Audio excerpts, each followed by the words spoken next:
Hello friends, जय माता दी। कैसे हैं आप सब? आई होप फ्रेंड्स आप सभी अच्छे होंगे और आप सभी का मेरे चैनल पर बहुत बहुत स्वागत है, जिसका नाम है हिमाचली ब्लॉगर कृष्णा। और मैं कृष्णा करती हूँ आप सभी फ्रेंड्स का अपने चैनल पर बहुत बहुत स्वागत। तो चलिए फ्रेंड्स, करते हैं आज के ब्लॉग की शुरुआत। और शुरुआत करने से पहले यदि आप मेरे चैनल पर पहली बार आए हैं तो आपसे मेरी रिक्वेस्ट है कि प्लीज़ आप चैनल को सब्सक्राइब कर दीजिए और मेरी वीडियो को शेयर कर दीजिए अपनी फैमिली और फ्रेंड्स के साथ। फ्रेंड्स, मैं अपने चैनल पर अपने जो मेरा डेली का रूटीन ब्लॉग है वो शेयर करती हूँ और जो मेरे गांव का कल्चर है वो शेयर करती हूँ। तो यदि आप विलेज लाइफ से कोई भी वीडियो मेरी पसंद आती है, अच्छी लगती है, तो आप ज़रूर शेयर कर दीजिएगा। तो चलिए अब आती हूँ मैं डायरेक्टली आज की वीडियो के ऊपर। वीडियो में क्या है वो मैं आप लोगों को बताऊँगी, पर सबसे पहले जो लोग मेरे साथ नहीं जुड़ते हैं वो मुझसे पूछते हैं कि आप कहाँ से हैं। तो वैसे मैंने वीडियो डाली है, कई सारी वीडियोस डाली है, पर मैं आपको यहाँ भी बता देती हूँ। मैं डिस्ट्रिक्ट शिमला से बिलोंग करती हूँ। और आपके किसी ने मुझसे पूछा था आपके कितने बच्चे हैं, तो मेरे 2 बच्चे हैं। ये भी मैंने आपको पहले बताया है। आप मेरी पिछली जो इंट्रोडक्शन वाली वीडियो है वो आप लोग देख सकते हैं मेरी वीडियो पे जा कर के। तो आज मुझे ना आप लोगों से कुछ बातें करनी थी, इसलिए मैंने सोचा मैं थोड़ा सा ब्लॉग बना लूँ। और मैं क्या करती हूँ, पूछते हैं कई लोग कि मैं क्या करती हूँ, क्या कमाती हूँ, क्या खाती हूँ। तो बस उसी से रिलेटेड मैंने आज की वीडियो बनाई है। तो प्लीज़ आप लोग मेरी पूरी वीडियो वॉच कीजिएगा और उसके बाद ही आप लोग कमेंट्स कीजिएगा। तो फ्रेंड्स, मैं एक हाउसवाइफ हूँ और गांव में जो हाउसवाइफ होती है वो क्या करती है, उनकी क्या जिम्मेदारी होती है, तो ये तो सभी लोगों को पता है। तो मेरी भी वही जिम्मेदारी है। मेरे पास बच्चे हैं, घर का काम है और गांव में होते हैं पशु, तो मैं पशु पाल के रखे हैं और पशु मैं आपको अपनी वीडियोस में दिखाती रहती हूँ। मेरे पास गायें हैं और कई लोग मुझसे ये पूछोगे कि कितनी गाय हैं, तो मैं पहले ही बता देती हूँ कि मेरे पास 6 गाय हैं और 2 बैल हैं, बकरियां भी हैं, सब कुछ है मिक्स करके, क्योंकि अपनी ज़रूरत के हिसाब से सभी लोग कुछ थोड़ा थोड़ा रखते ही रहते हैं। तो बस मैंने भी ऐसे ही रखा है। और एक ने मुझसे पूछा था कि कितना मुश्किल हो जाता है, आप सब कुछ मैनेज कर लेते हैं। तो हाँ जी, हाँ जी, ये सब मैं अच्छे से मैनेज कर लेती हूँ। हाँ, थोड़ी दिक्कत मुझे होती है, ये बात नहीं है कि मुझे दिक्कत नहीं होती, दिक्कत होती है क्योंकि मेरी सुबह स्टार्ट होती है 3:30 बजे से और फिर मुझे दिन भर काम होता है और जैसे ही लंच करके मुझे थोड़ा टाइम रेस्ट करने के लिए लगता है और फिर खाना खाने के बाद, दिन को लंच करने के बाद मैं थोड़ा रेस्ट करती हूँ और फिर मैं 3:30 बजे घर से फिर बाहर निकल जाती हूँ। तो शाम को घर आते आते मुझे 8 बज जाते हैं। तो इसी तरह से मैंने अपना थोड़ा ना बनाया हुआ है कि मुझे इस टाइम ये काम करना है, इस टाइम ये काम करना है। और दिन को मैं 1 बजे 12:30 बजे जैसे थोड़ी फ्री होती हूँ, तो उसके बाद मेरे पास बच्चा है, एक तो छोटा है पर दूसरा है पढ़ने वाला है, उसको भी पढ़ाना पड़ता है। चाहे मैं खुद, इतना तो मैं नहीं बोलती कि मैं इतनी ज़्यादा पढ़ी लिखी हूँ, पर फिर भी उसको पढ़ाना पड़ता है। जैसे हम हैं, हमारे बच्चे आने वाले भविष्य के लिए ऐसे ना बने, इसलिए। तो अब मैं आती हूँ मेन बात पर। आज मैं दिखाती हूँ आपको अपना रियल प्रूफ के साथ कि मैं हाँ कितना मैं कमा लेती हूँ एक महीने में, और जो मेरा इनकम सोर्स है वो कहाँ से आता है उसके बारे में थोड़ा बहुत मैं आप लोगों को बता देती हूँ। तो सबसे पहले जैसे कि मैंने आपको बताया था कि मैंने गाय रखी है, तो आप लोग बोलोगे घर का तो एक एक गाय से भी चल पड़ता है, एक गाय हो तो उससे भी गुजारा चल पड़ता है हमारा। तो अगला जो हमारा इनकम का सोर्स है, तो मेरा जो घर का है वो यही है, इसी से इनकम चलती है। और जो गाय बच्ची हमारे घर की है तो उनका मैंने दूध लगाया है, और वो दूध कहाँ देते हम, वो देते हैं हम डिस्ट्रिक्ट बिलासपुर में जो संस्था बनी है ब्यास कामधेनु की जो संस्था बनी है उनके लिए लगाया है, डायरी वालों के लिए। वही दूध ले जाते हैं, घर से ले जाते हैं सुबह भी और शाम भी। तो जैसे कि अभी तो 2 टाइम गाड़ी आती है क्योंकि अभी गर्मी है, तो सुबह और शाम दोनों टाइम गाड़ी आती है। वो घर से खुद दूध ले जाते हैं और जब सर्दियाँ होती है तो वो एक टाइम आते हैं, क्योंकि तब जब सर्दी होती है तो हम दोनों टाइम का एक ही टाइम के लिए स्टोर करके रख सकते हैं, और आजकल हम ऐसा नहीं कर सकते हैं क्योंकि दूध फट जाता है, इस कारण। तो कितना मैं कमा लेती हूँ वो बताती हूँ। वो हमें वहाँ से हर महीने की 7 तारीख को, 7 या 8 तारीख को हमारे जो खाते हैं उनमें पेमेंट डाल देते हैं, यानी कि हमारे बैंक अकाउंट में पेमेंट डाल देते हैं। और कितना मेरे अकाउंट में कितना पैसा आता है वो मैं अब आप लोगों को बताती हूँ, कितना बचता है। इतने पशु पालने के बाद हमारे पास कितने पैसे बचते हैं, माफ़ कीजिएगा मक्खियाँ बार बार तंग कर रही है, कितने ज़्यादा पैसे बचते हैं मेरे पास वो मैं अब आप लोगों को बताती हूँ। तो फ्रेंड्स, जैसे कि मैं बताऊंगी, ये है मेरे पास, नज़दीक से दिखाती हूँ, रुकिए मैं बैक कैमरे से दिखाती हूँ, आपको यहाँ से नहीं दिखेगा। तो देखिए फ्रेंड्स, ये है वो पर्ची जो हमें हर महीने मिलती है, और जो पैसे होते हैं वो हमारे अकाउंट में चले जाते हैं, डाल देते हैं वो। तो सबसे पहले ये पिछले महीने की है, जैसे कि अगस्त चला है तो ये पिछले महीने की है, जुलाई की। और उसके नीचे लिखा है इसमें कामधेनु हितकारी मंच, और ये सेंटर है पिपलू घाट में इसका छोटा सा। बाकी ये यहाँ से दूध ले जाते हैं नमोल के लिए। और दूसरा इसके नीचे है PB 205, और उसके आगे नाम पड़ा है मेरा, कि मतलब किसके नाम से दूध ये रजिस्टर्ड है वहाँ पर। और दूसरे उसके नीचे लिखा है दूध की मात्रा, कि एक महीने में कुल कितना दूध गया है।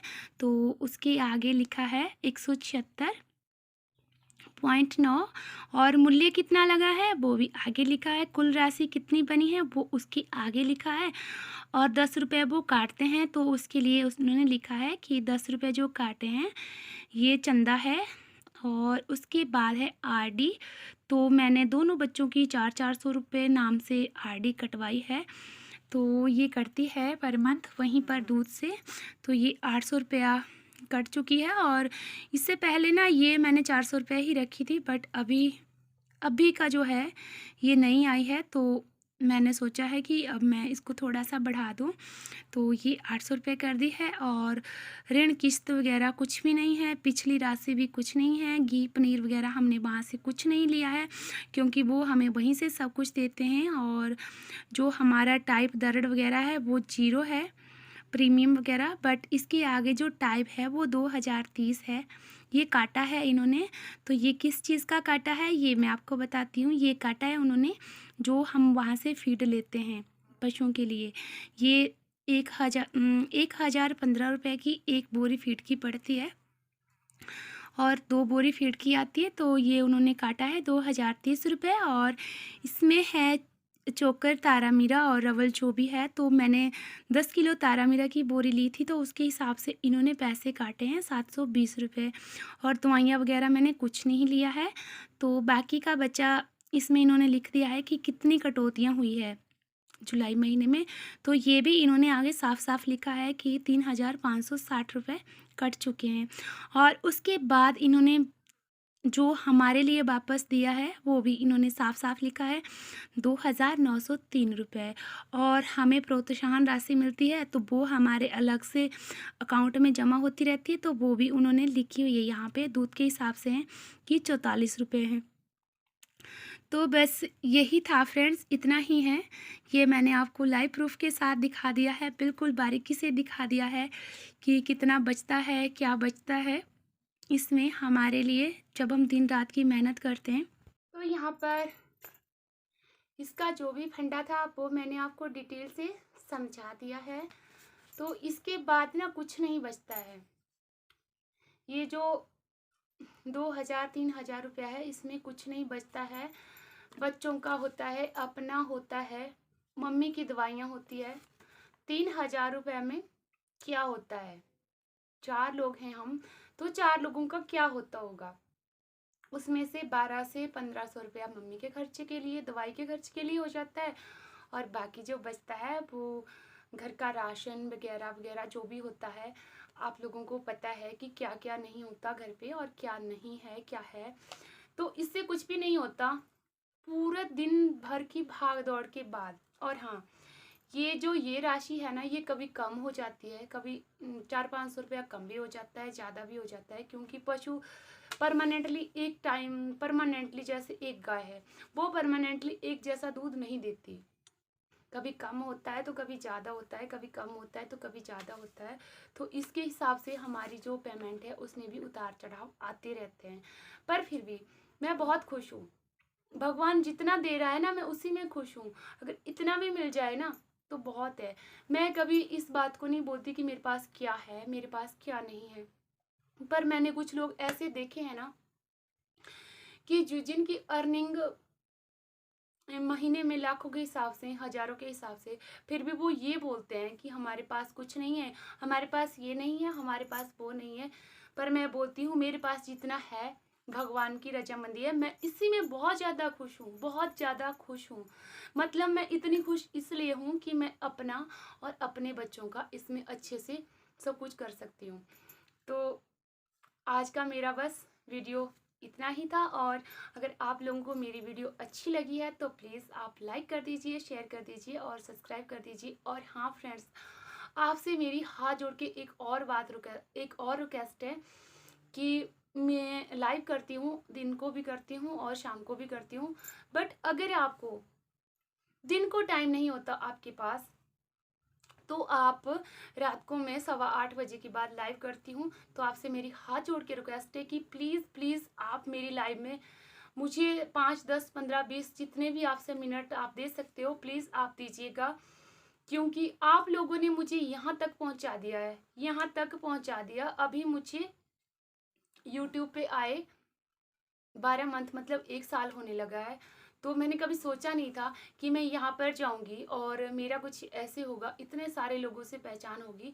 मैंने ऐसा कुछ भी नहीं सोचा था। आप लोगों ने यहाँ तक पहुँचाया है। प्लीज़ थोड़ा-सा साथ, 1 महीना भर, प्लीज़ 1 महीने की बात है, क्योंकि अभी तो पता नहीं मंजिल बहुत है। पर मैंने आपको पहले भी बोला था, पिछली वीडियोस में भी बोला था कि मैं जो वॉच टाइम है उसको इकट्ठा करने की जो कोशिश है वो कर रही हूँ, और मेरी कोशिश अभी भी लगातार जारी है, क्योंकि मैंने हारना नहीं सीखा है अपनी लाइफ में।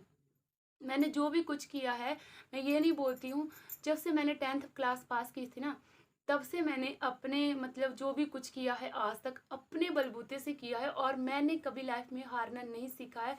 और मैं, अगर आप लोगों का साथ रहा और माता रानी का आशीर्वाद रहा ना, तो मैं यहाँ भी एक दिन सक्सेस हो ही जाऊँगी।